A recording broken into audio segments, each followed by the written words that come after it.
Bienvenue à mon ciné balado. Cette semaine, on vous parle de films que Jean-François et moi attendions avec impatience. Des films qu'on a bien hâte de voir, en espérant évidemment qu'ils vont prendre l'affiche sur les écrans au Québec. Donc, bonne semaine, Jeff. Salut, Patrick. Ouais, effectivement, on va se garder une petite gêne, là. Il y a un astérix à côté de tout ce qu'on présente. Il y a certains films qui devraient véritablement prendre l'affiche, là, surtout aux États-Unis, là, à moins qu'eux aussi, le marché devienne problématique, ouais, c'est ça, affecté. Mais au Québec, c'est ça, là, toutes les sorties du hiver, peut-être printemps, tant qu'on n'est pas ouvert, on ne saura pas ce que les distributeurs vont faire, s'ils vont repousser, mais en tout cas. Avant d'embarquer dans cette liste de films, on va faire un petit tour d'horizon de l'actualité. Quand même, quelques nouvelles qui ont retenu notre attention, dont une plutôt tragique, encore un autre décès qui touche l'industrie du cinéma, mais cette fois-ci quand même un jeune comédien. Oui, c'est le Français Gaspard Ulliel qui est décédé à 37 ans là, suite aux blessures, aux dommages d'un accident de ski. C'est pas un nom qu'on reconnaît nécessairement, mais quand même joué dans plusieurs productions. Là. Je dirais que récemment, une des plus connues, c'est Juste la fin du monde de Xavier Dolan, qui était en 2016. D'ailleurs, il avait remporté le César du meilleur acteur, puis aussi, en fait, le film avait remporté la Palme d'Or à Cannes, fait que c'était un bon rayonnement pour ça. Mais précédemment, il avait été, entre autres, dans Un long dimanche de fiançailles en 2004, là, de Jean-Pierre Jeunet. Et c'est drôle, il y avait la même année en France, il y avait eu 2 films sur Yves Saint-Laurent. Ouais. Puis je pense qu'il y en a un qui s'appelait Yves Saint-Laurent ou Yves SL, puis l'autre c'était Saint-Laurent. Puis lui était dans Saint-Laurent, là, en train il incarnait le rôle de Yves Saint-Laurent. Mais il n'avait pas gagné le César cette année-là parce que c'est Pierre Ninet qui l'a remporté pour l'autre interprétation de Yves Saint-Laurent. Puis, en fait, aussi, pour les fans de séries télé et de super-héros, il va être du prochain Moon Knight, là, qui a été annoncé cette semaine. Fait que je pense 3 jours après la bande-annonce soit sortie, on apprend son décès. Je pense qu'il fait le méchant là-dedans, mais pas clair, là, c'est pas un héros que je connais très bien, je sais pas. De ce que j'ai vu de la bande-annonce et de ce qui est annoncé, c'est encore très cryptique, donc effectivement... il est même pas dans la bande-annonce. Non, c'est ça, on le voit pas, donc je sais pas à quel point il y avait un rôle important à jouer. Selon IMDb, son crédit est quand même sur les 6 épisodes, mais tu sais, est-ce que on le voit 1 minute par épisode jusqu'à temps qu'il y ait un épisode qu'on le voit plus. Là. En tout cas, pour les fans de séries télé, on pourra découvrir ça en mars. Puis il restait encore un autre film qui n'a pas encore pris l'affiche, La Bête, avec Léa Seydoux. Mais là, je sais pas si c'est acquis ici pour le voir, là, mais ça va sortir en France cette année. Fait que, Gaspard Ulliel qui nous a quittés très jeune. Et sinon, Tom Hanks, donc qui enfile... toujours les projets, quand même, toujours assez occupé. Oui, encore, je pense cette année, on va le voir aussi dans 2-3 films. Puis là, c'était une rumeur depuis à peu près 2015-2017. C'était le film... pas mêlé, c'est un film suédois, ça. A Man Called Ove. Mm-hmm. Et ça avait représenté... j'ai vraiment... Je pense que j'ai oublié, mais je suis pas mal sûr que c'est la Suède. Là. Oui, de mémoire. Oui, ok, je l'ai, c'est bon. Comédie suédoise, ouais, c'est ça. Ici, ça s'appelait Monsieur Ovi, là, je me suis. Et depuis que ça avait été nommé aux Oscars là, en 2017, Tom Hanks était comme... c'est Tom Hanks qui était attaché... Ouais, Tom Hanks était attaché au projet. C'était comme, ok, ça serait le fun de le refaire. Puis, c'était pas mort, mais on n'entendait plus parler. Puis là, le réalisateur Mark Forster est maintenant confirmé. Puis c'est drôle, c'est un réalisateur qui fait... dans tous les genres, parce qu'il y a autant justement un peu familial, comique, là, qui pourrait être le genre de Mr. Ovi, comme il a fait Christopher Robin, puis Finding Neverland, là, fait que, autour de l'aura Disney, par exemple. Mais il a fait aussi Quantum of Solace, qui est pas un des meilleurs James Bond, mais pas nécessairement pour des raisons de réalisation. Là. World War Z, avec Brad Pitt, Les Cerfs-Volants de Kaboul, Monsters Ball, fait qu'il est dans le léger, dans l'action, dans le drame, fait que peut-être qu'il y a tout ce qu'il faut pour faire cette adaptation-là. Monsieur Ovi, pour ceux qui ne l'avaient pas vu, là, c'était un vieux grincheux veuf de 59 ans, récemment licencié, fait que c'est quelqu'un de très amer et bougon. Et fait que tout ce qui l'occupe, c'est comme dans sa copropriété, là, faire appliquer les règlements à la lettre. Puis il en vient à vouloir se suicider, là, tellement triste de mourir. Mais là, il va arriver de nouveaux voisins qui vont un peu, disons, compliquer les choses et peut-être même lui redonner goût à la vie. Donc, à suivre. Et sinon, le réalisateur de Parasite, je pense, se laisse tenter par les sirènes d'Hollywood en tournant son premier film en anglais. Ben, en fait, non. Il avait déjà fait un film en anglais. Bong Joon-ho, il avait fait Snowpiercer en 2013 aux États-Unis, qui a eu une adaptation, qui venait d'un roman graphique. Lui a fait le film, puis là, il y a une adaptation en série télé. C'est un film de grand studio ou c'était plus un film indépendant? Je pense que c'était plus indépendant. C'est un genre de science-fiction à 20 millions, mais c'était quand même Chris Evans qui était en tête d'affiche. C'est un sympathique film là, sur les classes sociales. Ouais, c'est devenu un film culte qui est souvent cité là, dans les meilleurs films des dernières années. Ouais, puis c'est le genre de film qui a eu son succès plus tard qu'à sa sortie réelle. Cette fois-ci, ça serait son prochain film. Lui, c'est confirmé. Ça va être Mickey 7, Mickey 7. Et c'est l'adaptation d'un livre qui n'est même pas encore sorti, qui sort dans comme 3 semaines de Edward Ashton. Et dans Mickey 7, c'est l'histoire d'un employé comme jetable, dans le fond, qu'on utilise dans une expédition spatiale visant à coloniser une planète de glace. Fait qu'à chaque fois qu'il y a vraiment une mission périlleuse ou un petit quelque chose vraiment tough, il envoie l'espèce de robot. Puis s'il meurt, on reprend sa mémoire puis on le met dans un nouveau. Puis c'est comme un peu comme Serge dans une galaxie près de chez vous, là. Serge 2, 3, 4, 5. Là. Fait que là, rendu à la 7e itération, c'est comme s'il commence à prendre conscience de son sort puis ce qui lui arrive. Et là, c'est le moulin à rumeurs, mais c'est Robert Pattinson qui serait attaché à ce projet, donc probablement à ce personnage-là. Mm-hmm. C'est juste une rumeur, mais souvent, quand je pense que ça vient du site Deadline, la rumeur, là, mais quand ça se rend à ce niveau-là, d'habitude, ça se concrétise, disons. C'est ça. Là. Fait que les pourparlers doivent être assez avancés. Non, pas ça que je voulais dire. D'un autre côté, on peut souligner, on s'en vient avec nos films attendus 2022. C'en est un... qui va prendre l'affiche cette année, c'est Un été comme ça de Denis Côté.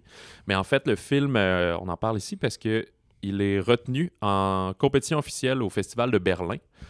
Et Denis Côté est un habitué des festivals et notamment de la Berlinale. Là. Il est allé avec genre 5-6 derniers films rapidement. Là.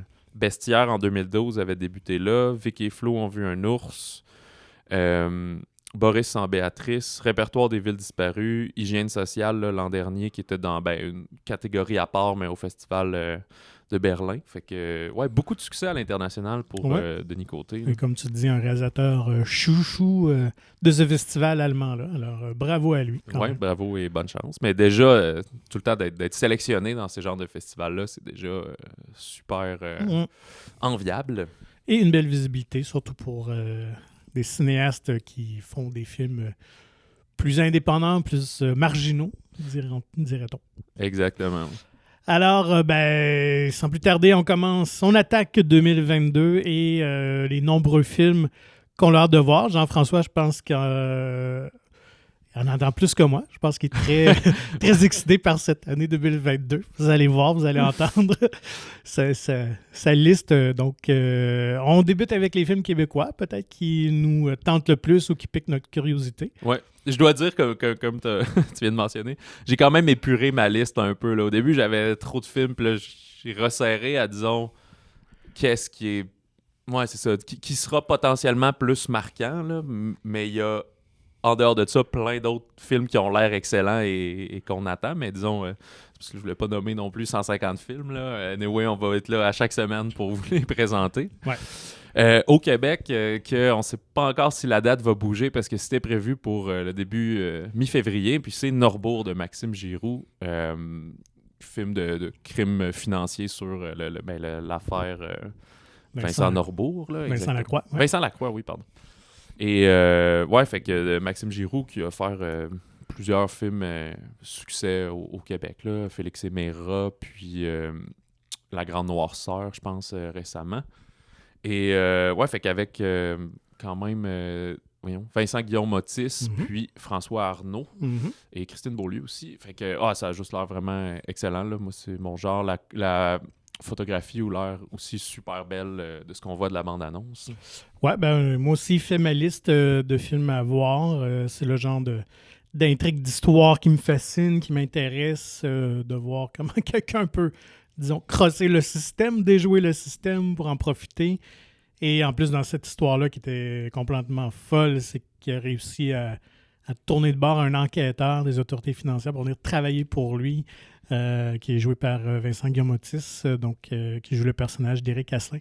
Et François Arnaud qui joue Vincent Lacroix. Donc, ouais, je sais pas si c'est un film qui va être nécessairement grand public, mais assurément, je pense que ça va être un film vraiment intéressant à regarder. Ouais, alors on saura à l'ouverture des salles si ça tient la route. Tu sais, je pense quand même, mon flair, c'est que ça va sortir cette année quand même, mais ça peut être reculé Décalé de un quelques peu, ouais. semaines exactement, là, selon le marché. En parlant de films qui ont été reportés plusieurs fois, Confession de et avec Luc Picard là, sur Gérald Galland, là, l'un des plus disons, prolifiques tueurs sur gage. Là. C'était supposé sortir l'été dernier, ça a été redéporté et tout. Bon, puis là, on verra ce qui arrive. Là. C'était supposé sortir au mois de mars, même chose. Ça va peut-être bouger un peu, mais ça fait quelques temps, si je me trompe pas, que Luc Picard n'a pas réalisé un film. Peut-être... le nom m'échappe, mais c'était celui pendant la crise d'octobre où c'était plus des enfants. Là. Il était pas dans le film, mais... Moi aussi, ça m'échappe, mais ouais, c'est vrai que c'était bien comme film. Ouais, puis ça, c'était peut-être 2018, 2019, là. Donc, ouais, moi aussi. Fait partie de ma liste. J'adore les films qui touchent la mafia. Donc, évidemment, je pense qu'un rapprochement qu'on peut faire avec ce film-là, c'est peut-être The Irishman avec Martin Scorsese. Là, on joue un peu dans les mêmes eaux. Espèce de... où on met sur écran, justement, un tueur à gages qui mène une double vie, finalement. Là. Donc... Je me souviens plus pour The Irishman. Là-dedans, il a l'air de narrer comme sa propre histoire. C'est comme s'il nous parlait à nous. Ouais, c'est un peu ses confessions. Ouais, c'est ça. Parce que dans le fond, c'était basé sur le livre même là, du personnage. Donc, oui, bien hâte de voir ça. Ça a l'air très bien fait de ce qu'on a pu voir jusqu'à présent là, comme bande-annonce. Et très bien joué aussi. Et surtout, il y a David Lahaye là, qui a l'air d'avoir un rôle assez particulier. Donc, j'ai bien hâte de voir ça. Il y a, dans un autre ordre d'idée, souvent, justement, quand, peu importe que ce soit au Québec, international ou États-Unis, quand un réalisateur, réalisatrice ou même un comédien fait un grand rôle, c'est toujours intéressant de voir le suivant. Et de ce fait, Anaïs Barbeau-Lavalette, qui a fait La déesse des mouches à feu l'an dernier, cette année, là, en tout cas. Qui était sorti en 2 temps. Oui, exact. Son prochain film va prendre l'affiche cette année, puis c'est Chien blanc, qui est l'adaptation d'un livre du même titre de Romain Gary. Fait que c'est comme un récit français qu'ils ont tourné ici, donc je pense que c'est une coprode. Et ça se passe à l'époque où Romain Gary était encore, là, écoute, je connais pas toute sa vie personnelle, là, mais sa femme qui était l'actrice et militante Jean Seberg. Fait que c'est Denis Ménochet, l'acteur français, qui va jouer le rôle de Gary. Puis c'est très étrange histoire. Dans le fond, il décide d'adopter un chien blanc abandonné, mais qui avait été dressé exclusivement pour attaquer les Noirs. Fait qu'il raconte dans son récit, donc ce qu'on va voir en film, comment le couple a réussi à l'accueillir, puis surtout à le rééduquer là-dedans. Fait que ça pique ma curiosité, et surtout parce que c'est Anaïs, sa prochaine offrande. Moi, dans ma liste, il y a Niagara, qui devrait sortir en septembre. Je pense que c'est le 2e film de Guillaume Lambert, qui est un des comédiens de...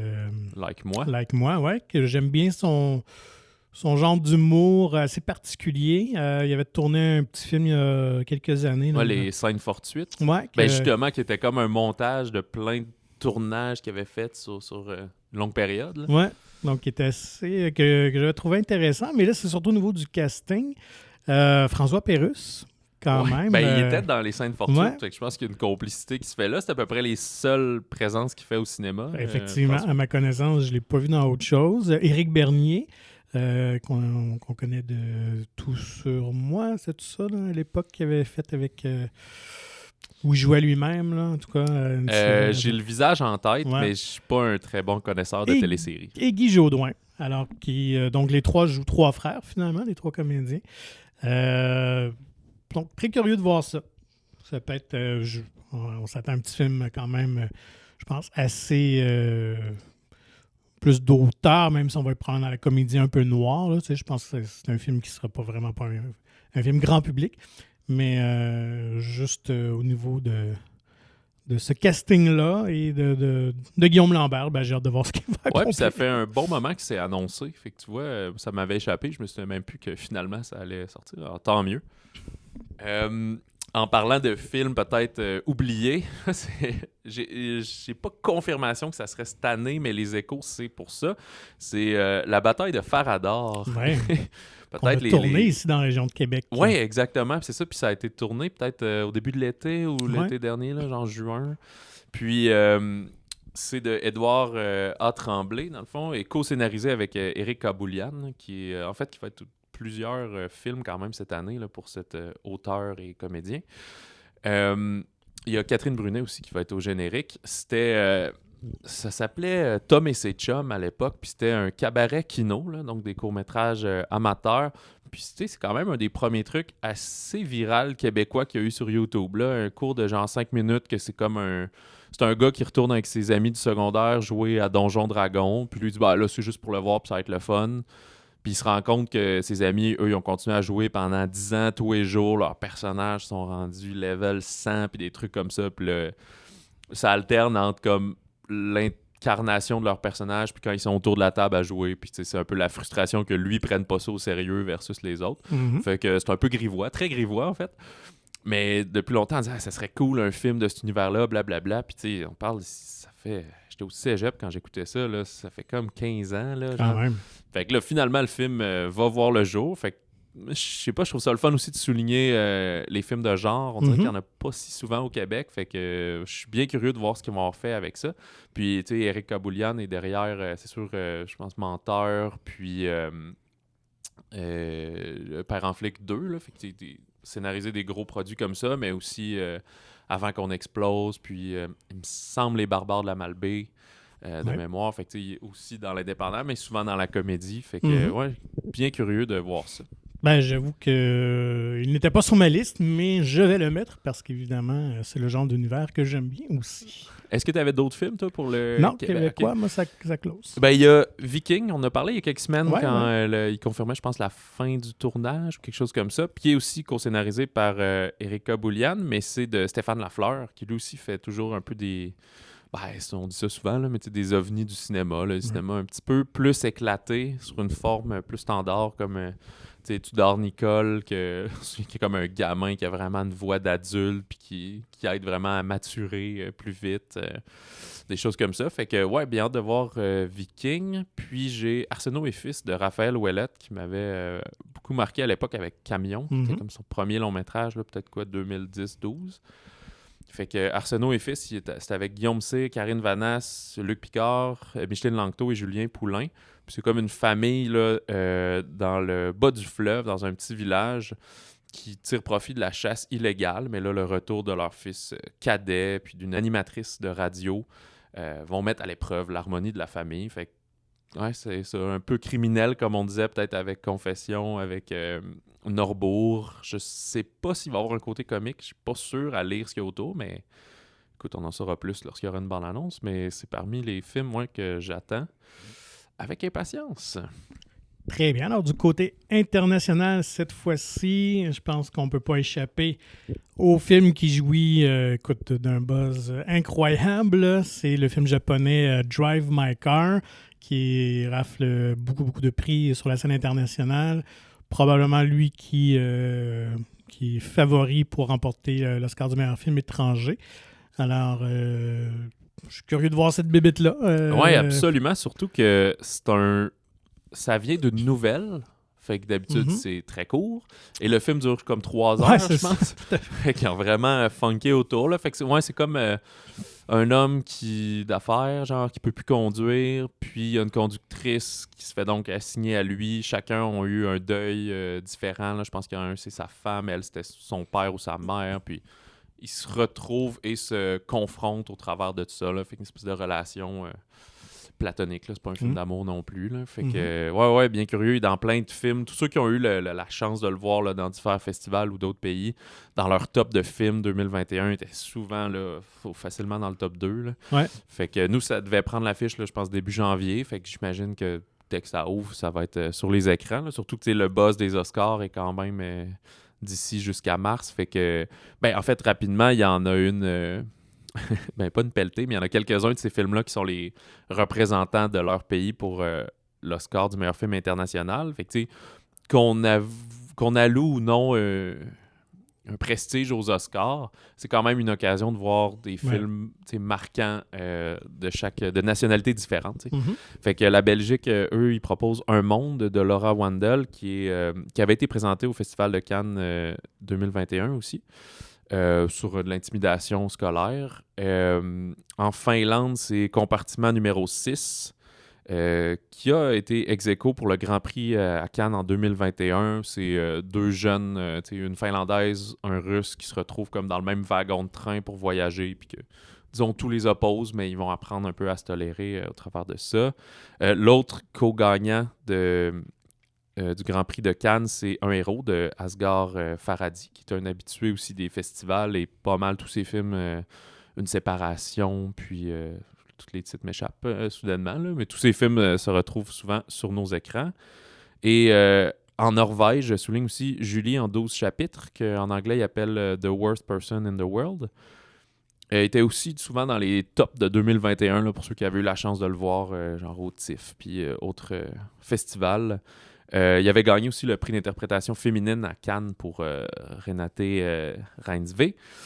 Et comédie dramatique romantique. Mais c'est fascinant parce que c'est un genre de comédie romantique dramatique, là, un rom-com, tu t'attends pas à ce que ça soit des tops de films, mais c'est le fait de le revoir sortir comme ça dans toutes les fins d'année, puis fait beaucoup ma curiosité. Une twist intéressante peut-être dans le ton ou dans le propos. Ouais, sûrement. Je pense qu'au niveau réalisation aussi, ça a l'air un petit peu plus flyé que platonique. Fait que ça, c'est en rafale, là, ces films-là, si tout va bien. Puis tu sais, il y en a d'autres, mais ça, c'est sûr que je sais qu'ils ont des distributeurs ici, donc on devrait les voir. Du côté, il y avait un autre aussi qui finalement n'a pas été retenu par l'Espagne. C'est pas lui qui représentait l'Espagne, mais c'est Mère parallèle de Pedro Almodovar. Il paraît que c'est un de ses meilleurs. Quand même. Souvent, c'est genre de réalisateurs plus âgés. On dit, c'est pas comme dans le temps, il y a 20 ans, c'était son meilleur film. Mais là, vraiment... J'ai quelques collègues qui ont eu la chance de le voir, puis chaudement recommandé, mais nous, on n'a pas réussi encore. Fait que je pense que même chose devait prendre l'affiche là, pas mal début janvier. Fait que très hâte de voir. Et il me reste 2 films français aussi que je viens de voir. L'événement de Audrey Diwan, qui est lui a gagné le Lion d'or à la Mostra de Venise. Fait que ça s'est quand même aussi illustré sur la scène internationale. En 1963, une brillante étudiante d'origine modeste là, au niveau de l'argent est confrontée à une grossesse non désirée. Puis c'est à une époque où l'avortement est illégal, puis comme rejeté par le père et tout. Fait que, un drame qui a l'air très intéressant là-dessus et très poignant. Et finalement, Petite maman, un peu comme Chien blanc de Anaïs Barbeau-Lavalette, ça, c'est le film suivant de Céline Sciamma qui avait fait Portrait de la jeune fille en feu il y a quelques années. Fait que, bien curieux de voir ça. Et là, contrairement à la mode des films de comme 2h30, 2h40 qu'on a eu toute l'année, c'est un film de même pas 75 minutes, là, très très court. Genre de drame fantastique là, où un peu une fillette reverrait sa grand-mère à l'âge qu'elle était fillette suite à son décès. Un peu mystique autour de ça, mais là où il a joué, il est très acclamé. Là. Je pense qu'il a déjà pris l'affiche en France plus tôt cette année. Alors, j'espère que vous avez tout noté ça. Écoutez, on va vous en reparler à chaque année, mais si vous êtes curieux de certains titres, allez sur Google puis check it out un peu. Mais là, c'est sûr, on va attaquer l'américain, puis il y a plus de trucs qui sont connus. C'est un peu ça l'affaire, c'est que au Québec, il y a beaucoup de films en production, mais on dirait que c'est plus long avant qu'on soit sûr que ça sort ou que c'est vraiment cette année que ça a lieu, ou des fois, c'est même un peu des films surprises, tu sais. Alors que les Américains, souvent, bloquent des dates avant même que le tournage débute. Exactement. Il reste tous les films plus un peu indépendants et peut-être ceux qui s'illustrent le plus dans les festivals. On les connaît pas encore un peu au même titre, mais des gros canons blockbusters bien attendus et de franchise, ben eux, effectivement, là, les dates sont scellées depuis un bon moment. Alors moi, je débuterai avec un film qui devait prendre l'affiche à Noël et qu'on espère sortira lorsque les activités reprendront. C'est le nouveau film de Paul Thomas Anderson, Licorice Pizza. Donc déjà qui a un titre assez original. C'est unique. Ouais, assez unique. Je dois avouer que Anderson, c'est pas un cinéaste dont j'adore toute la filmographie. Hein. Je sais qu'il y en a qui voient un véritable culte à ce réalisateur-là. Je pense que mon préféré de lui demeure encore Boogie Nights. Et je trouve qu'on retrouve un peu cette vibration-là avec son film de Licorice Pizza. Effectivement, ça semble quand même plus léger que There Will Be Blood. Puis même, j'ai pas vu Phantom Thread encore, par exemple. Ben là, finalement, je vais peut-être avoir le temps de toutes mes taper un petit marathon, c'est ça. Mais ouais, ça semble un petit peu plus léger coming of age. Ouais, puis on retrouve les années 70, la vallée de la Californie. Et ce qui pique ma curiosité, c'est que l'acteur principal est le fils de Philip Seymour Hoffman. Donc, premier rôle pour lui. Et on dit qu'il se débrouille vraiment bien. Alors, curieux de voir ça. Même chose pour la comédienne qui est une chanteuse, en fait. Oui, Alana Ames. Oui, donc, en fait, j'avais vu en entrevue récemment à la télé américaine. Et Paul Thomas Anderson a réalisé beaucoup de leurs clips. Alors, c'est là que la filiation s'est faite. Et il lui a toujours dit, un jour, je vais te mettre dans un de mes films. Puis elle a dit, ah ben oui, ça serait cool. Elle a pensé avoir un petit rôle de figurante ou quelque chose comme ça. Et finalement, un matin, elle reçoit le scénario au complet. Et je pense que le personnage a le même nom qu'elle. Et elle dit, ah ben qui va jouer ce personnage-là? Puis il a dit, ben c'est toi, je t'offre le rôle et tout ça. Donc, et ses parents sont dans le film. D'ailleurs, ses parents jouent ses parents à elle aussi. Ah ouais, OK. Est-ce que ses sœurs sont là, sais-tu? Oui, je pense qu'ils ont peut-être un petit caméo, quelque chose de même. Là. Mais ouais, ça reste une affaire de famille.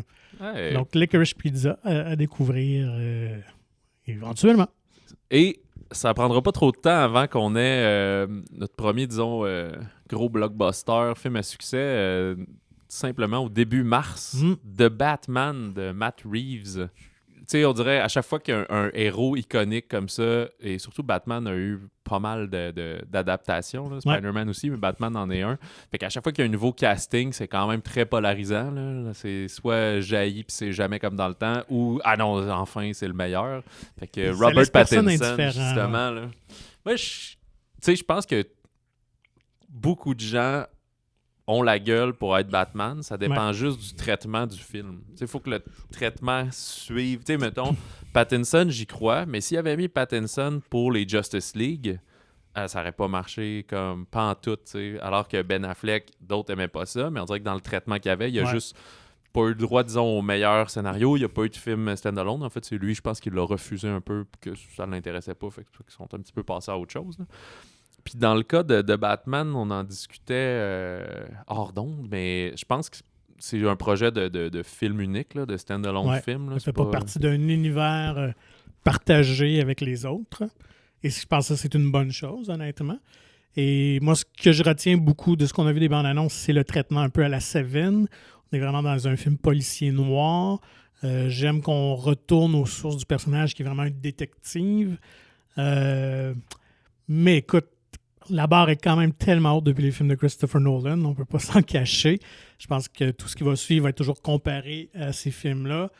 Et tu parlais que les comédiens souvent peuvent jouer Batman, mais c'est Bruce Wayne qui n'est pas toujours évident. Ouais. Et c'est la raison qu'on l'amène. Et c'est là que j'ai encore une petite appréhension. Je pense que Pattinson en Batman passe bien, mais en Bruce Wayne, je suis pas certain, mais je vais donner la chance au coureur en voyant le film. Ouais, c'est ça. Puis Matt Reeves a fait des bons films, aussi, là, vraiment. Ouais. Il a fait les 2 derniers de la trilogie de la planète des singes. Ouais. Puis, Cloverfield, j'adore aussi. Même si c'est pas un film qui est aimé par tout le monde. Donc, c'est vraiment quand même un cinéaste de qualité, là, qui a une vision. Il y a beaucoup de méchants aussi dans le film. On retrouve le Pingouin, le Riddler, Catwoman, évidemment, qui est entre les sur deux. La clôture, là, ouais. Donc, écoute, je pense que la barre est haute. J'espère qu'ils ne se casseront pas la gueule parce que ça va vraiment mettre un frein un peu, je pense, à cet univers-là, en fait du moins de Batman. Donc, à voir au mois de mars. Ouais, j'imagine que l'idée vient aussi un peu, là, je sais pas c'était où dans la genèse, mais tu sais, le succès que le Joker a eu, surtout financièrement, Ouais. il y a quelques années, ils ont comme fait, OK, on peut faire des stand-alone films, des films solo plus intenses, parce qu'il va y avoir d'autres films du DCU, là, du Ouais. DC Comics Universe. Mais ceux-là, comme tu dis, c'est comme à part de ce canon-là. Puis, ouais, fait qu'on va voir s'ils peuvent continuer à être plus sombres et plus gritty. Et du moins, réinventer le personnage, mais de l'amener de façon intéressante. Donc, pour le grand public.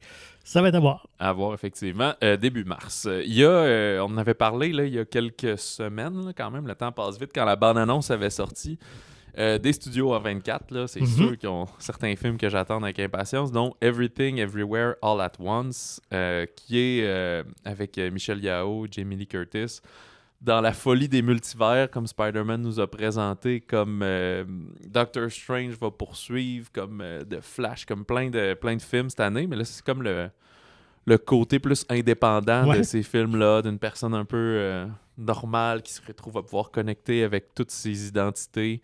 Ça a l'air... D'univers parallèles. Ouais, exact. De différents univers. Il y en a même qui ont l'air d'être dans dessin animé, genre quand on check la bande-annonce, frame par frame, là, à peu près. Là. Ouais, ça a l'air comme vraiment cool et différent. C'est comme, je le sens que ça va être dans mon top de l'année prochaine, tu sais. Fait que je serais vraiment triste si finalement c'était pas bon. Ça m'étonnerait que ce soit un fiasco. T'sais. Ouais. Mais, très bon choix. Ouais. Et d'un cinéaste qui fait, jusqu'à présent, a fait plus de l'horreur, Robert Eggers, justement, un peu plus indépendant comme The Witch au départ avec Anya Taylor-Joy, puis Le Phare de Lighthouse avec Robert Pattinson et Willem Dafoe. Mais là, on dirait qu'il y a eu peut-être les clés d'Hollywood et plus de budget pour The Northman. Ça, en fait, on vous en aurait parlé. La bande-annonce était sortie juste avant que les cinémas ferment puis qu'on fasse pas d'épisode sur les films de Noël, finalement. Fait que là, ça a l'air, c'est sûr, assez brutal, mais quand même moins horreur. Casting aussi très intéressant. Alexander Skarsgård qui va jouer justement ce prince viking-là. Anya Taylor-Joy revient. Nicole Kidman, Willem Dafoe, Ethan Hawke et même Björk va être au rendez-vous. Et genre plein de Scandinaves puis d'Islandais musclés. Fait qu'il y a ça de bien aussi, là, pas juste rapatrier une grosse batch d'Américains pour son tournage qui s'est déroulé en Islande, justement. Fait qu'on est au début du 10e siècle en Islande et un prince nordique qui cherche à venger l'assassinat de son père. Fait que c'est pas mal aussi simple que ça, l'histoire, mais ça a l'air super beau, un peu de mythologie puis de sorcière au travers de ça. Il y a eu effectivement un certain... il y a quelques années, c'était des zombies. Là. Il y avait des zombies partout, puis c'était à la mode parce que Walking Dead avait créé ça. Puis là, effectivement, il y a de quoi avec les Vikings. 2-3 séries de télé, puis on en voit un peu. Fait que, est-ce que c'est la goutte de trop ou ça va être l'apogée de cette célébration-là? Au cinéma, on l'a moins vu. Oui, effectivement. Non, puis connaissant quand même la vision de ce réalisateur-là qui est assez unique... je pense qu'il va sûrement avoir un traitement là, assez original. Là. Ouais, ça a l'air fait, en tout cas, avec soin, c'est certain. Je vous invite à aller voir la bande-annonce. Elle est disponible. Ça serait début avril de mémoire. C'est pour ça, normalement. Et tout ça nous conduira rapidement à notre premier film Marvel de 2022. Ouais. C'est Doctor Strange in the Multiverse of Madness. Que moi, j'attends... principalement, je pense, à cause du retour de Sam Raimi, donc qui avait réalisé évidemment la trilogie de Spider-Man dans les années 2000 avec Tobey Maguire. Donc, un retour au film de super-héros, un premier film dans l'univers Marvel. Donc, très curieux de voir ce qu'il va amener. C'est sûr que visuellement, ça va être super intéressant, d'autant plus qu'on joue dans une zone de films un peu plus d'horreur, un peu plus intense là, à ce que Marvel peut nous habituer. Évidemment, on poursuit, je pense, ce qui a été ouvert ou amorcé avec le dernier Spider-Man, donc cette idée-là de multivers. Il y a aussi Scarlet Witch qui va jouer un rôle. Alors, évidemment, on sait, Marvel ne se trompe jamais. Je pense que ça va être un autre succès. Sûrement. Il y a, je me souviens qu'à l'époque, il avait annoncé que ce serait le premier PG-13, là, fait que le premier 13 ans et plus. La plupart sont souvent, pour nous, là, ils se retrouvent général déconseillés aux jeunes enfants d'habitude, mais là, un vrai 13+. On saura, finalement, au mois de mai, là, quelques semaines avant, si c'est ça le visa qu'il va y avoir aux États-Unis puis ici au Canada, au Québec. Mais je suis bien curieux, sauf que là, comme tu dis, avec l'apparition de Scarlet Witch et tout, j'ai comme l'impression que moi qui ai vu aucune des séries spin-off sur Disney+, là, j'aurais pas le choix de m'y mettre. Là, ça va me rattraper, là, le WandaVision puis les autres tranquillement. Fait que, bon, c'est ça. Je suis pas un grand écouteur de séries télé, mettons, mais là, si je veux suivre le train, là, le corps. Il va y avoir de plus en plus de croisements, de rapprochements entre leurs séries télé et les films. Mais là, celui-ci, je pense qu'effectivement, les événements de WandaVision va être très important au personnage de Scarlet Witch. Ouais, surtout comme elle n'a pas eu de film solo, c'est un peu là si on veut apprendre à mieux la connaître. Là. Fait que, en tout cas, et de voir où elle est rendue comme personnage dans toute cette histoire-là. On dirait que tant que ça culmine vers un film, je suis content parce que je trouve ça beaucoup plus grandiose aller au cinéma puis checker ça pendant, je dirais 2h30 que comme des séries télé en rafale en mangeant un Kraft Dinner, mettons. Fait que, parlant de films qui méritent d'être vus sur grand écran, je pense que le prochain, on n'a pas le choix. C'est évidemment une suite à un film mythique qu'on attend lui aussi depuis quelques années. C'est la suite de Top Gun, donc Top Gun Maverick. Déjà à l'époque, le film était assez impressionnant, évidemment pour tout ce qui était la prouesse aérienne. Mais là, avec la technologie d'aujourd'hui, avec les caméras et tout ça, de ce qu'on a vu la bande-annonce, je pense qu'on va voir des séquences aériennes hallucinantes, d'autant plus que Tom Cruise, évidemment, en a piloté plusieurs de ces séquences-là. Ouais, c'est ça. Surtout le premier, c'est quoi, 84, 86? 86, ouais. Ouais, puis là, depuis 35 ans plus tard, là, il a fait des cascades et tout. Fait que, là, 35 ans, le film est quand même tourné depuis genre 3 ans à peu près, là. Mais ouais, moi, j'ai des amis qui vont au cinéma comme une fois ou 3 ans, là, puis ils me parlent de ce film-là. Là. Ouais, c'est ça. Moi, je t'avoue que ça m'a pas tant marqué, là. Mais je suis assez curieux de ce phénomène-là. Oui, puis de voir où ils vont reprendre une histoire, justement, une trentaine d'années plus tard. Donc, de ce qu'on connaît, c'est que Maverick, donc le personnage incarné par Tom Cruise, a toujours resté une espèce de simple instructeur. J'ai même monté dans les hiérarchies. On sait qu'il y a un côté un peu rebelle. On sait qu'il y a le fils de Goose qui va être là. Donc, évidemment, son partenaire qui était décédé. J'ai hâte de voir. Évidemment, on s'entend que c'est pas tant pour l'histoire, mais plus pour l'expérience sensorielle. Je pense qu'on voit ce film-là. Ouais, puis je sais pas s'ils vont oser, c'est comme conclure. Là, c'est comme un film qui est attendu depuis longtemps. À un moment donné, il vient un moment où tu y penses plus. Puis là, quand ça a resurfacé, là, je sais pas, là, après 2017, 2018, là, que ça a été annoncé. Je sais pas si, mettons, il tuerait le personnage ou d'une façon héroïque pour... je sais pas si Tom Cruise mourrait dans un de ses films à un moment donné. De mon souvenir, c'est jamais arrivé. Non, effectivement. En tout cas, pas ses films d'action. Mission Impossible, c'est sûr que non, parce qu'il va être là à jamais. Écoute, c'est pas impossible, on verra bien. Il y a eu une mort dans le premier, donc est-ce qu'on va vouloir... C'est ça. Sinon, il est mort à multiples reprises dans... pas Day After Tomorrow, mais le Live Die Repeat. Là, voyons. J'ai oublié le titre, mais avec Emily Blunt. Là. Ouais. The Edge of Tomorrow. The Edge of Tomorrow, c'est ça. Mais il est pas mort pour vrai, finalement. Des gros canons s'enchaînent parce que là, comme tu sais, Top Gun, ça serait début juin, je pense. Je pense que c'est le 27 mai que j'avais. OK, fin mai. Fait que là, on est vraiment dans la grosse période des gros films que ça passe ou ça casse. Là. Genre, soit ils font leurs frais, soit c'est un échec. Jurassic World Dominion, ça va être le 6e film de la série Jurassic Park, mais le 3e avec Chris Pratt et Bryce Dallas Howard. Et ce qu'il y a d'intéressant, tous les originaux presque reviennent. Ouais. C'est ça qu'on disait, Sam Neill, Laura Dern, Jeff Goldblum dans probablement un plus gros rôle que le dernier.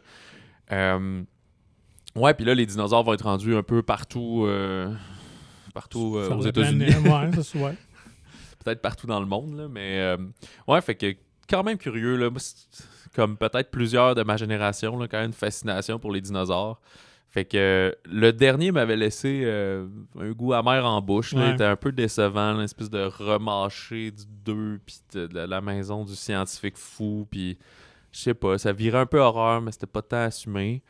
Je peux pas dire que c'est un réalisateur qui me fait capoter, là, Colin Trevorrow, mais écoute, c'est lui qui a les mains sur le volant maintenant de la franchise. Fait que. Il y a le Bref. sens de la mise en scène, ce que le premier avait. C'est vrai. Donc, moi aussi, j'espère juste qu'on termine ça d'une manière plus satisfaisante que l'autre d'avant. Ouais, ben là, ce qu'il y a de bien aussi, c'est que, tu sais, le premier était un genre de copie, hommage au premier, tu sais, Jurassic World de Jurassic Park. Le deuxième, ben, vu qu'on les transportait, ça ressemblait à The Lost World. Ouais. Mais là, ça risque pas de ressembler à Jurassic Park 3. Heureusement, d'ailleurs. Complètement, ouais, c'est ça, complètement autre. Fait qu'il y a place vraiment à la nouveauté ici, là, peut-être pour une fois dans la franchise, mais c'est des franchises à succès, alors ça va attirer son lot de curieux, et moi le premier. C'est certain. Ça nous mène à un deuxième Marvel. Grosse année, en fait, de super-héros quand même. Ouais. Là. Malheureusement, là, si vous trouviez qu'il n'y avait que ça, ça continue quand même. Là, ouais. Il va y avoir autre chose, mais comme on dit, dans ceux qu'on sait déjà qui auront lieu. Thor Love and Thunder, avec Taika Waititi qui revient à la réalisation suite au succès du précédent de Thor Ragnarok. Et juste pour ça, moi, je vais être là le premier jour. Je pense que Thor Ragnarok est l'un de mes Marvel préférés. Ça va être une belle surprise. J'aime la folie que le réalisateur amène à ses films. Et là, de voir Natalie Portman en Thor, donc on inverse un peu les rôles.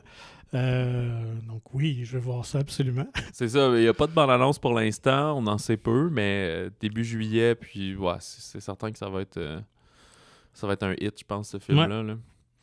Là. Premier film d'horreur, peut-être, à nommer cette année, Nope de Jordan Peele. Fait qu'après son succès de Get Out, ça a été suivi par Us, qui était un petit peu plus mitigé, mais il m'avait quand même un peu sur ma faim. Là. Effectivement, mais j'ai quand même tout le temps les mêmes qualités visuelles, je trouve, dans son truc. Là. Fait que Nope, on sait rien. Il y a juste un poster qui a paru. Là. Vous pouvez aller le voir en ligne. C'est pas trop clair. Une espèce de nuage avec qui donne un look de cerf-volant, mais je sais pas trop si c'est des gens qui se tiennent une genre de chaîne humaine pour se rendre au nuage. On sait rien. On sait rien de plus que Jordan Peele nous offre un nouveau film d'horreur. Fait que c'est certain qu'on est curieux de voir ça. C'est même le genre d'œuvre que si je peux, je sais pas si je vais être capable de me retenir, mais éviter de regarder la bande-annonce. Puis si t'arrives à y aller comme complètement vierge et ne sachant pas du tout ce que tu vas voir, là, c'est encore plus éclaté dans ce temps-là. Et tout ce qu'on espère, c'est que sa série de succès va se poursuivre parce que je trouve un peu à la manière de M. Night Shyamalan, Jordan Peele est un peu dans ces zones-là. T'sais. Tout est fait un peu en fonction de son punch, même s'il y a un commentaire social, il y a un propos dans son histoire. Mais son genre de succès fait vraiment penser à Shyamalan à ses débuts, mais à un moment donné, il a frappé un mur, donc on espère que ça ne sera pas. Ouais, c'est ça, il faudrait pas qu'il tombe dans le même piège. Ça dépend toujours ce qu'il aime et ce qu'il veut faire, mais je sais pas si on y souhaiterait aussi que, mettons, son 4e film soit pas de l'horreur, là, juste pour un peu. Ouais, des fois l'ailleurs. Ouais, pas s'embourber puis juste casser un peu, là, puis aller faire une rom-com de Noël, là, je le sais. Mais voilà. Après ça, premier film d'animation qu'on nomme, c'est Lightyear, le genre de spin-off de Toy Story. Là. Et ça portait un peu confusion. Hein, quand le projet était annoncé, puis que là, c'était Owen Wilson qui faisait la voix et non Tim Allen, en tout cas pour la version originale anglaise. Mais il faut comprendre que c'est pas le Buzz Lightyear de Toy Story. Non, mais c'est pas Owen Wilson, c'est Chris Evans. Ah, je me suis trompé. Oui, Chris Evans. Okay. Excuse-moi, oui, t'as raison. C'est bon. C'est un autre blond. Oui, c'est ça. C'est comme c'est le personnage qui a créé, duquel le jouet est inspiré. Ouais, c'est juste que comme tout est en cinéma d'animation, c'est mêlant. Mais ce qu'il y a d'intéressant là-dedans, c'est que ça va être le premier Pixar au grand écran depuis Onward, là, en Ouais. avant, qui lui était sorti là, tout juste avant que la pandémie frappe. Puis depuis, Soul était supposé sortir au cinéma, il est allé sur Disney+. Ouais. Luca, même chose. Ouais. Puis là, récemment, ils ont annoncé que Turning Red, Alerte Rouge, qui en plus se déroule au Canada, là, qui devait sortir en mars, finalement, sur la Ça va. plateforme. Fait que là, il n'y a plus de Pixar. Et ça déçoit aussi beaucoup l'équipe qui est sur Ouais, les ben, films. Là, parce que un film d'animation, tu travailles là-dessus pendant comme 10 ans. Là, c'est encore plus long que... Et ce que je lisais en entrevue, c'est que les gens de Pixar, justement, le brand Pixar est fait pour, selon eux, évidemment, d'être vu au cinéma. Tu sais, le film est conçu Absolument. autrement. Donc, ouais, il y a un peu d'amertume, là, on sentait quand ils ont annoncé Turning Red sortir sur Disney+, de la part de Pixar, parce qu'on s'entend que c'est de Disney Animation et Pixar qui sont sous le giron de Disney, mais gérés quand même Ouais, c'est un à part de l'autre, un peu indépendamment. Là. Alors, mais très curieux de voir ça. Donc, évidemment, Pixar, encore là, comme Marvel, se trompe rarement. Et c'est j'aime comme l'idée. un Pixar de science-fiction, finalement, Ouais, avec ouais. conquête spatiale, ou je sais pas trop. Fait que oui, ça m'attire. Et sinon, l'été, y avait-tu d'autres choses toi, Euh, qui te sortaient? Moi, ça va à l'automne après ça. Ouais, moi, je suis arrivé en septembre, là. Écoute, on se joue sur les dates, c'est peut-être l'été encore, début septembre. Ouais. Mission Impossible 7. Ouais. Fait qu'il y aurait 2 films cette année pour Tom Cruise. Ouais. C'est quand même surprenant. C'est peut-être justement, si je me trompe pas, les 2 films, c'est Paramount oui. qui distribue. Fait que là, ça, tu sais, c'est sûr, Top Gun devait être il y a quelques années. Mission Impossible plus tard, là, ils ont retassé ça. C'est quand même surprenant de voir Mission Impossible en septembre. D'habitude, c'est un film de genre D'été, juillet, là. Ouais, exact. C'est pas impossible que ça change de date. Sinon, ils veulent peut-être juste changer la cadence un peu puis frapper fort dans un endroit qui est plus creux normalement de grosses sorties. Mais tu sais, historiquement aussi, c'est plus creux parce qu'il y a moins de monde qui y vont, mais il arrive toujours des exceptions qui sont assez Je fortes pour pense que changer. le succès de Top Gun va dicter peut-être la suite des choses. Tout à fait. Mais le dernier Mission Impossible était franchement le fun. Là. Ouais, c'est une des rares franchises qui, comme du vin, là. Mais en fait, elle a repris de la vie. Ouais, parce que vraiment. 2 puis 3, c'était pas si hot que ça. Puis à partir et on laissait passer un certain temps. Puis là, le 4, 5, ça remonte en qualité. Ça reste grandiose. Là. Mais non, moi, je les trouve vraiment le fun. Là. Puis toujours un bon moment de voir Tom Cruise courir. Oui, puis faire des cascades casse-cou, là, on sait que c'est il se blesse à chaque tournage en plus. Là. Ouais. Puis là, le tournage du 7, ça a été rock'n'roll. Là. C'était un des premiers films qui ont repris le tournage là, quand la pandémie avait commencé. Là. Mettons, l'été 2020, il avait repris, puis là, c'était super compliqué, puis il était toujours en train d'arrêter. Puis, tu sais, eux, ils tournent en décor réel, là, comme là. Fait que si c'était en Italie, on va en Italie. Si c'était à Prague, on va à Prague. Puis, fait que ça a l'air vraiment complexe. Puis, ils ont déjà annoncé le 8, je sais pas, ils ont tourné en même temps? Non, je pense c'est une que histoire non, distincte. mais je sais pas si ça va être une histoire en 2 temps, mais effectivement, il avait déjà annoncé cette suite-là. Donc, s'il n'est pas en tournage, doit être sur le point de débuter. Là. Je pense que le but, c'était de sortir quand même rapidement un après l'autre. Ouais, je pense que c'est pas mal 1 an intervalle. Fait qu'à ce intervalle. moment-là, peut-être que le 8 va retrouver une place à l'été 2023. Ouais, donc, c'est Christopher McQuarrie qui revient pour ces 2 films-là, donc lui qui avait réalisé le 6e. Ouais. Et on retrouve pas mal toute la même brochette, là, Rebecca Ferguson, qui est un personnage féminin, un ajout super intéressant. Et dans le 7e, on ramène le directeur d'MI6, qui était dans Henry Cerny, je pense qu'il s'appelle, un comédien canadien qui jouait finalement, lui qui est dans la fameuse scène des aquariums dans le restaurant, là, qui confronte Tom Cruise. Oui, c'est vrai. Son Dans nom le échappe, 1, là, ouais, ok. dans le 1. Donc, il revient dans le nouveau film. Ouais, c'est vrai, parce que là, le directeur, c'était joué par... Baldwin. Ouais, le maintenant controversé Baldwin. Ouais, puis en tout cas, vous écouterez le 6, mais il sera pas dans le 7. Non. J'arrive avec un autre film plus indépendant, un film d'horreur, Don't Worry Darling, de Olivia Wilde. Et comme c'est le thème récurrent peut-être, c'est que son précédent film, Booksmart, avait vraiment... moi, m'avait épaté. C'était un de mes films préférés. Je sais plus c'est quoi, en 2018 à peu près. Là. Ouais, comédie un peu on comparait beaucoup avec Superbad, mais un côté plus féminin. Mais c'était plus des nerds même, que des party animals, là, justement. Mais non, vraiment sympathique. Fait que là, c'est un film suspense psychologique d'horreur une femme au foyer dans les années 50 dans une communauté expérimentale utopique, là, qui réalise que tout n'est pas ce que ça semble être.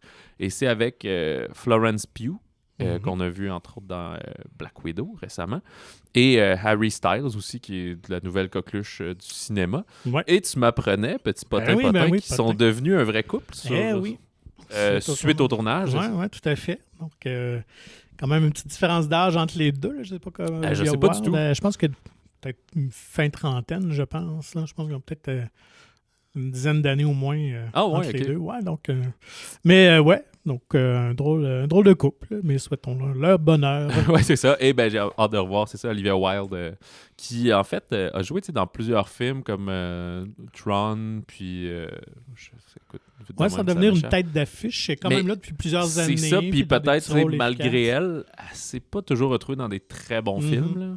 Cowboy contre Alien, puis des choses comme ça.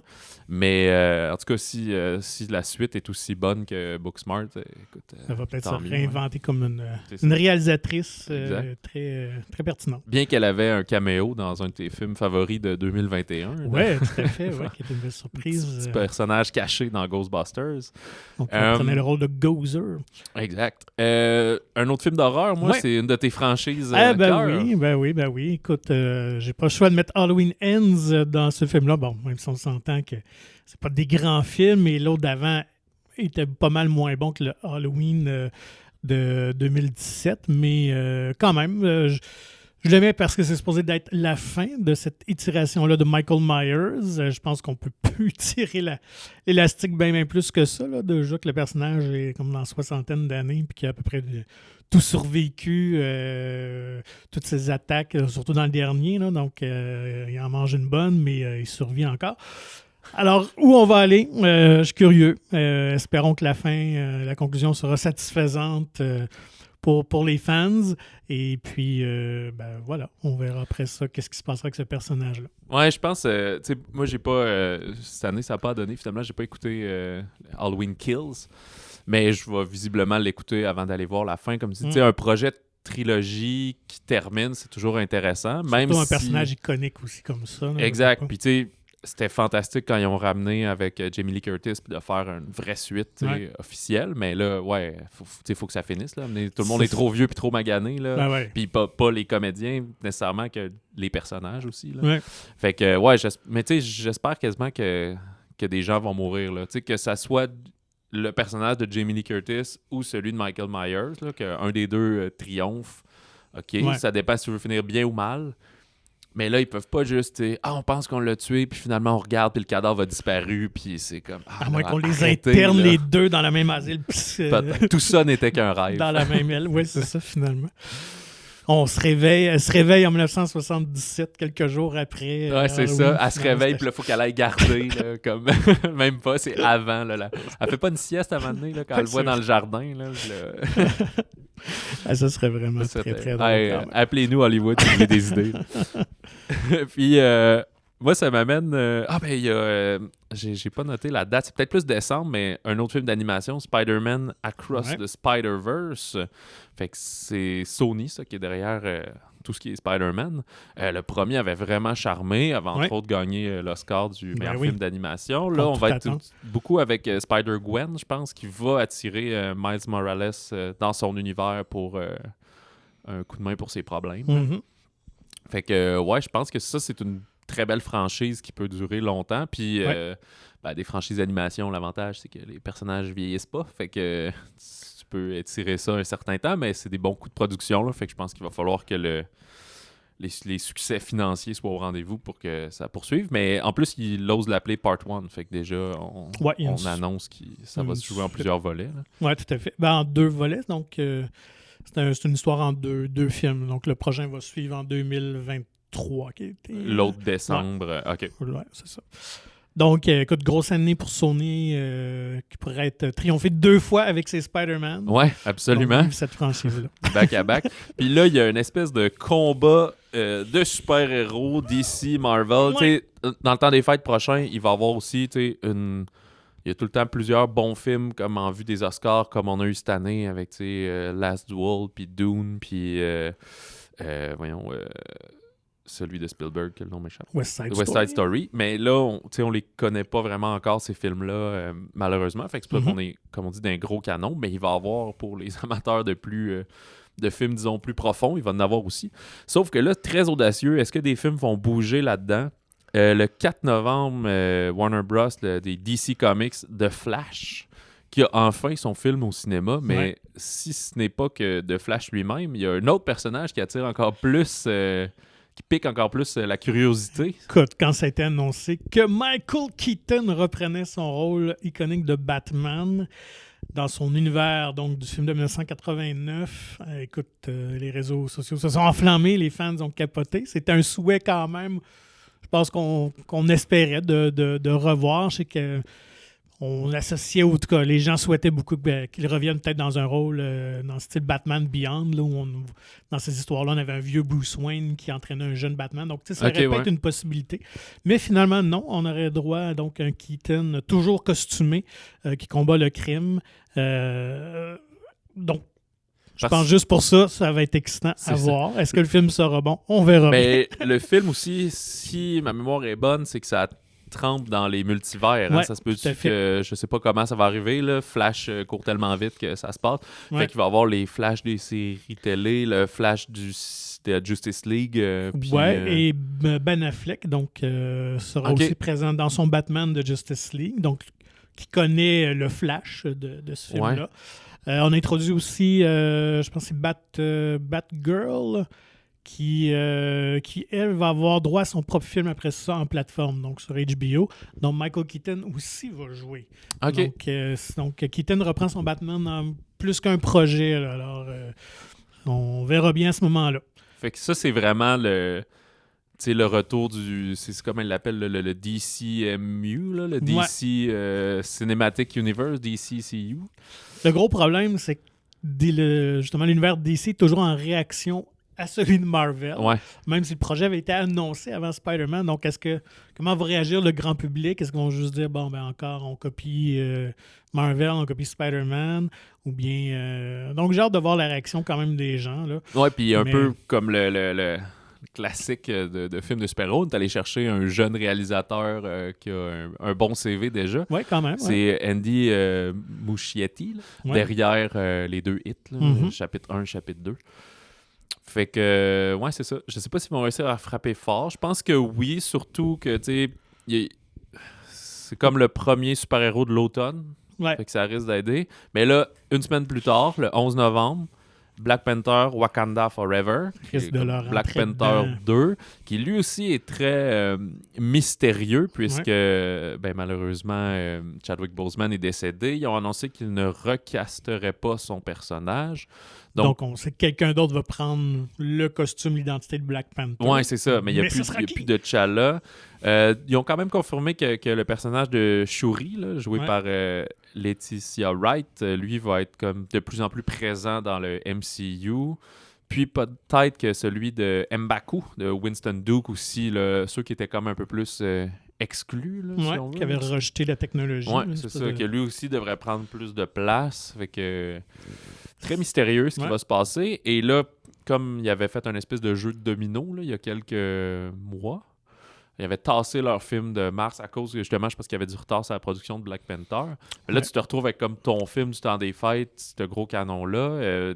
Tu sais, le premier avait quand même des gros records, là, je pense, je me souviens plus quoi, là, mais de premier week-end du mois de juillet. Je pense que ça reste un des top 5 ou top 6 films. Là, mais dans l'Amérique du Nord, je pense. Oui, parce c'est que ça. Il a fait plus de 700 millions. Là. Fait que la grosse affaire. Fait qu'à une semaine d'intervalle, 2 films de super-héros, comme on dit, ça se peut que là, on est comme 11 mois avant. Puis là, il va y avoir une espèce de guerre de comme 2 chars là, qui se foncent dedans. Puis c'est le premier qui choke puis qui se tasse. Parce que c'est pas trop long que dès le 16 décembre, DC récidive avec Aquaman and the Lost Kingdom, donc le Aquaman 2. Fait que là, on est vraiment dans le... C'est ça, DCEU. Puis tu sais, comme vous voyez, Marvel, souvent, ils donnent un genre de... un bon 3 mois entre leurs 2 films. Eux autres, c'est comme 6 semaines, là, 4 novembre puis 16 décembre. C'est très bizarre. Là. D'habitude, ton Flash va être encore à l'affiche. Est-ce qu'ils vont vraiment coller peut-être des choses pour que quasiment une suite que tu aies envie d'aller voir tout de suite après? T'sais? Fait qu'en tout cas, James Wan revient à la réalisation. Puis tu sais, le premier avait fait vraiment un gros box-office international pas tant, en fait, en Amérique, là, à peu près 300, un peu moins de 350 millions. Là. OK, c'est de l'argent, mais pour un film qui coûte 200, tu sais, tu t'attends à faire plus un 400, mettons. Là. Mais il a fait plus d'1 milliard finalement à l'international, ça a marché partout, et dont en Chine, mais là, ça fait un bout que les gros blockbusters, la Chine les refuse, fait que tout ça devient audacieux. Et la même journée, le 16 décembre, quel autre film mythique qu'on ne croit plus arriver devrait arriver? Écoute, cette suite au Schtroumpf, les autres personnages bleus, Avatar 2, qu'on annonce depuis belle lurette, qu'on est encore sceptique. Tant que j'ai pas vu de bande-annonce avec une date de sortie collée dessus, moi, j'y crois pas. Ça fait des années qu'à chaque fois, c'est comme « Ah, prochain décembre », puis tu sais, tout de suite un peu avant. Finalement, l'autre d'après, puis c'est comme un jeu de domino, là, quand ça va... Pardon, c'est comme un jeu de domino, quand ça va sortir... Je pense qu'à toutes les années ou à tous les 2 ans, il va y avoir... Ils ont déjà annoncé 2, 3, 4, 5. Ouais. Il y a au moins 2 et 3 qui sont tournés en même temps. C'est ça. Après ça, mais là, parce sûrement que les personnages vont évoluer aussi. Là. Je pense pas que ça va être Sigourney Weaver là, jusqu'à la fin. Là, en tout cas. Ou peut-être qu'il fait tourner plein de shots d'avance puis d'expressions faciales pour l'utiliser à tout jamais. Je sais pas. Mais fait que le fameux Avatar 2, pour l'instant, il est calé au 16 décembre. Mais comme on dit, là, entre Warner puis Avatar, c'est Fox, donc c'est Disney maintenant. Ouais. Et c'est une des raisons, je pense, pourquoi Disney est allé chercher Fox aussi. Ouais, des franchises qui vont lui permettre de rentrer dans leur argent. Mais c'est impossible quasiment que ces 2 films-là restent la même date. Ça serait comme tellement un jeu de roulette russe là, où je sais pas trop, comme on disait, là, les chars sur le bord du ravin, parce que la plupart des gens vont pas aller voir 2 films la même fin de semaine. Tu vas en voir un des 2. Fait que déjà, même que comme précédemment, il y a Flash puis Black Panther à une semaine d'intervalle. C'est sûr que ça va rebouger un peu ces affaires-là, mais c'est collé sur le temps des fêtes, fait que tout le monde va vouloir le garder. Quand c'est comme collé en juillet, il se tasse de 2 semaines, puis c'est pas grave, ça revient à peu près au même. Mais la fenêtre est plus grande. Mais moi, la question à 100$, c'est est-ce que les gens ont tant le goût de ça d'une suite à Avatar? Est-ce que j'ai l'impression que pour l'instant, tout le monde sont comme un peu sceptiques ou ça passe sous le radar. C'est comme pas un film qu'on attend, que même le film original avait bien fonctionné sur le coup, mais après coup, c'est tombé assez rapidement. Là. Donc, je pense qu'il faut que la première bande-annonce fasse pas mal pour donner vraiment le goût aux gens. Donc, j'ai hâte de voir. Écoute, moi, je pense que c'est impossible que le film fasse autant d'argent, que devienne un phénomène de culture populaire, autant que le premier. Mais est-ce qu'il va y avoir assez d'huile dans le moteur pour que ça performe très bien? Je sais pas. En plus, c'était à une époque où comme la 3D revenait en force. Il y avait comme une nouvelle technologie pour le faire, plus de lunettes puis tout. Il y avait des caméras spéciales, tu sais, qui avaient un gros apport technologique. Ouais. Mais maintenant, on sent déjà une baisse depuis quelques années de la popularité, tu sais, puis on remarque des fois dans les cinémas que les projections pas en 3D sont plus populaires pour comme un peu en pied de nez, tu sais, fait que celles en 3D. Fait que, veux pas, ça aide le box-office, là, le petit 3$ de plus. Oui, pour le client, tu as une technologie différente, mais c'est pas tout le monde qui aime ça. Fait que, effectivement, je pense jamais qu'il va refaire des records comme il a fait, tu sais. Puis on se souvient quand Avenger Endgame est sorti, qui avait dépassé Avatar, il avait ressorti Avatar, surtout comme en Chine, puis dans certains marchés, juste pour aller... Non, c'est moi le numéro 1 mondial de tous les temps. Puis en plus, Cameron n'est pas en reste, parce que le numéro 3, c'est encore lui avec Titanic, là, quand on met ça au prorata. Fait que j'ai une petite... section, moi, un peu le ça passe ou ça casse. Là. Fait que, est-ce que ça va marcher ou pas? Quand la bande-annonce est sortie, on s'est dit la même chose. Les prochains animaux fantastiques, là, Fantastic Beasts, The Secrets of Dumbledore, qu'à l'origine, on avait dit, oui, il va y avoir 5 films, puis tout. Puis là, finalement, le 1, correct. Le 2 a fait patate un peu. Écoute, il rapporte quand même des millions de dollars, là, mais considérant des centaines de millions, mais considérant ce que ça coûte, les attentes et tout, pour eux, là, on s'approche. Le risque financier devient de plus en plus élevé. Parce qu'il y a toujours de moins en moins de monde, généralement, sauf peut-être Mission Impossible et quelques exceptions. Là. J'ai l'impression qu'il doit aussi une espèce de contrat avec J.K. Rowling, que tu doit produire quelque chose dans l'univers à chaque période. Sinon, si Pour mettons, il se avoir les passe droits. les droits, si en 10 ans, il se passe plus de film, rien, récupère les droits, quelque chose de même. Fait que des fois, c'est souvent comme ça. Là, fait que... Ouais, ben là, je comprends aussi l'idée de s'être lancé dans genre une nouvelle grosse saga. C'est un peu le plus simple. Sinon, tu fais plein de petits spin-offs puis des choses comme ça. Je sais pas. Je sais pas si un jour on va voir aussi des genres de dérivés de films d'animation de quelque chose. Je sais pas. Mais comme on dit, Mads Mikkelsen qui reprend le rôle de Grindelwald qui était joué par Johnny Depp auparavant. David Yates toujours aux commandes là, depuis Harry Potter 5. Fait que, ouais, je pense que c'est là que ça va déterminer si, OK, il y a de quoi de bon à faire avec cette franchise-là ou on s'est planté. Là, puis on passe sur d'autres bases, probablement. Sans trop annoncer, on met fin à ça. Il y a aussi Baz Luhrmann qui parle depuis longtemps d'un projet sur Elvis Presley. Ben, ça serait cet été, je pense au mois de juin. Baz Luhrmann qui surfe encore beaucoup sur le succès de Roméo plus Juliette de genre 1998 avec le beau Léo, le jeune Léo à l'époque. Et Moulin Rouge. Moulin Rouge aussi. Depuis, c'est plus tranquille. Ouais, il n'a pas fait de film depuis Gatsby. Tu travailles dans la publicité, des choses comme ça, là, des campagnes pub, je pense, de Chanel ou une affaire de même. Là. Mais ouais, Gatsby, quand même, 2013, ça fait presque 10 ans. Je sais pas. Je sais pas ce que ça va donner. C'est quand même Tom Hanks qui joue le rôle du colonel Tom Parker, qui est presque aussi célèbre qu'Elvis Presley lui-même. Elvis, lui, est joué par Austin Butler, que je connais pas vraiment. Il y a vraiment beaucoup de crédits sur IMDb, mais tu sais, il y a, entre autres récemment, là, une espèce de série d'aventures fantastiques sur MTV, là, fait que très teen. Je pense quand même qu'ils sont allés beaucoup par l'audition, puis qu'ils ressemblaient qu'à aller chercher une vedette juste pour avoir le nom. Là. Fait que Elvis, je sais pas si le fait qu'on entende parler un peu depuis 2-3 ans va valoir la peine ou si ça va être un peu poète-poète. Là. Ouais, moi j'ai l'impression qu'on arrive un peu à la fin de cette mode-là. Là. Il y a Bohemian Rhapsody qui a comme lancé, qui a un succès vraiment surprenant, honnêtement, là, pour la qualité du la film. même année, il y avait eu Rocketman. Fait que ça sature un peu ton marché à ce moment-là. Rita Franklin. On a eu comme 4-5 depuis 2-3 ans. Là, donc, je sais pas. Mais vu que c'est Baz Luhrmann, c'est sûr qu'il va amener vraiment une signature visuelle là, assez unique, en tout cas j'ose espérer, là, parce que c'est quand même ça sa force. Ouais, je sais pas comment ils vont intégrer comme la musique au travers de c'est ce qu'il fait, ou si ça va être plus traditionnel comme biopic. Et traditionnel, on sait pas si ça va être un succès ou un flop. Tous les films dérivés de jeux vidéo. Ouais. Fait que il y a Sonic 2 qui va sortir cette année aussi, mais je pense que ça a quand même conquis un certain public, puis ça va refaire son argent avec ça.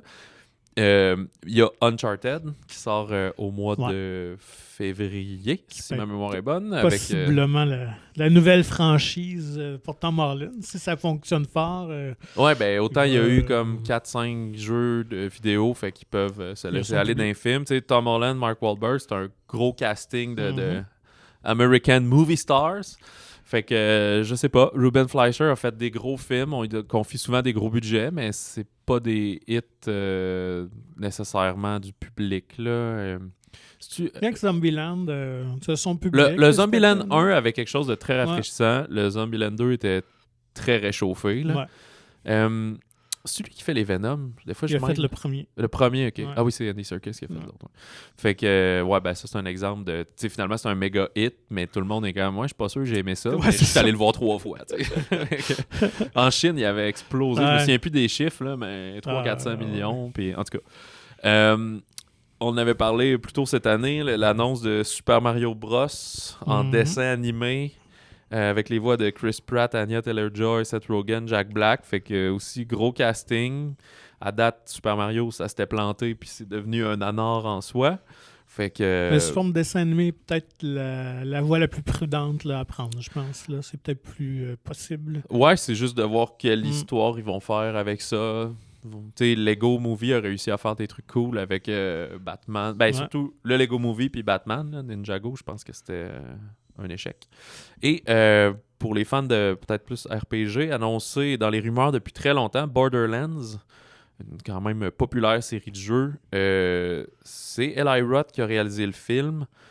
Quand même gros casting aussi, grosse distribution. Kate Blanchett, Kevin Hart, Jack Black qui fait des voix aussi. Là, comment il s'appelle le robot? Clap, quelque chose comme ça. Jamie Lee Curtis aussi. Il n'y a pas de date d'annoncer, mais le tournage est terminé depuis juin dernier. pour l'instant, c'est attaché à 2022, aucune idée quand. Je dois avouer que je sais même pas qui a produit ou distribue.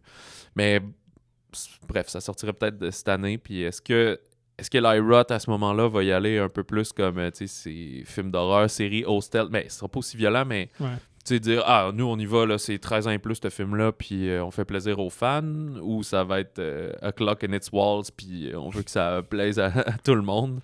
À voir. Fait que, bref, je pense que c'est un gros nom de franchise, mais je sais pas si ça va donner un grand film. Ben, intéressant tout ça. Alors... si jamais parmi ces films, cette liste de films de Jean-François qui vous plaisent pas, ben vous pourrez toujours lui écrire des commentaires. Écrivez-moi, écrivez-nous. Non, pas injurier, non, ça c'est pas fin. Mais non, pour vrai, si vous voulez en discuter, s'il y a des films que vous trouvez qu'on a omis ou quoi que ce soit, allez-y. Balado au singulier @monciné.ca. Puis on va être de retour la semaine prochaine. On a un épisode spécial aussi. Ouais. On s'est entretenu avec Claude Paré. Donc, le nom vous dit sûrement rien, mais vous avez vu son travail au cinéma. Donc, c'est un production designer, un directeur artistique qui a travaillé sur Spider-Man Far From Home, sur le premier film de Hit, entre autres. Alors, une belle conversation avec lui qui nous parle de son parcours, mais aussi de son métier. Qu'est-ce que ça fait, un directeur artistique et tout ça. Et donc, tout son périple qui l'a amené du Québec à Hollywood. Donc, il faut quand même souligner, on pense à Denis Villeneuve, Jean-Marc Vallée, donc on pense plus souvent des réalisateurs, ça fera plus l'imaginaire, mais quand même, on a des Québécois qui sont au sommet de la pyramide quand même, dans des métiers peut-être moins connus à Hollywood, et on a la chance de s'entretenir avec lui. Oui, fait que la semaine prochaine, on vous présente ça. Puis on essaye aussi, entre-temps, d'en travailler d'autres, d'entrer en contact, c'est ça, avec d'autres artisans comme ça qui gagnent leur vie avec beaucoup de succès, mais dans l'ombre. Oui, vraiment bien dit. Beaucoup de reconnaissance, mais dans l'ombre, voilà. Et on vous prévoit aussi un petit épisode thématique football avec le Super Bowl qui s'en vient dans quelques semaines. Alors, restez à l'écoute aussi. Pour ça, on partagera nos meilleurs coups de cœur de films de football. Et voilà, alors ça s'en vient dans les prochaines semaines, d'ici une éventuelle réouverture des salles. Et on vous invite quand même à vous procurer le magazine Mon Ciné, qui est disponible en version numérique, puisque les salles de cinéma ne sont pas accessibles. Il y a quand même des fois certains centres commerciaux et autres où vous pouvez vous le procurer. Il y a plusieurs chroniques dedans. Il y a tous les films qui, de toute façon, qu'on parle, vont prendre l'affiche là, à peu près dès la réouverture. Patrick, entre autres, une chronique sur... je sais que tu as le cinéma vu par, puis c'est avec Vincent Guillaume-Otis cette fois-ci, pour justement, qui est dans Norbeau. Fait qu'il parle de... C'est quoi, c'est son affection pour le cinéma et ce qui l'a marqué. Oui, tout à fait. Ouais, c'est un peu ses liens avec le cinéma. Et aussi, j'ai une chronique sur le phénomène Jackass. Ah oui, c'est vrai. Qui pour les amateurs du genre. Prendra l'affiche début février. Donc, en tout cas, c'est comme un peu une gratte. Là. On ne sait pas quand on va ouvrir, on va être capable de ramasser. Puis il y a des choses qui vont s'être perdues parce que ça va être trop vieillissant. Fait que... peut-être qu'on aura ou pas droit à Matrix sur grand écran. Ça dépend quand on ouvre. Alors d'ici là, portez-vous bien et merci Patrick. Merci à toi. Bonne semaine.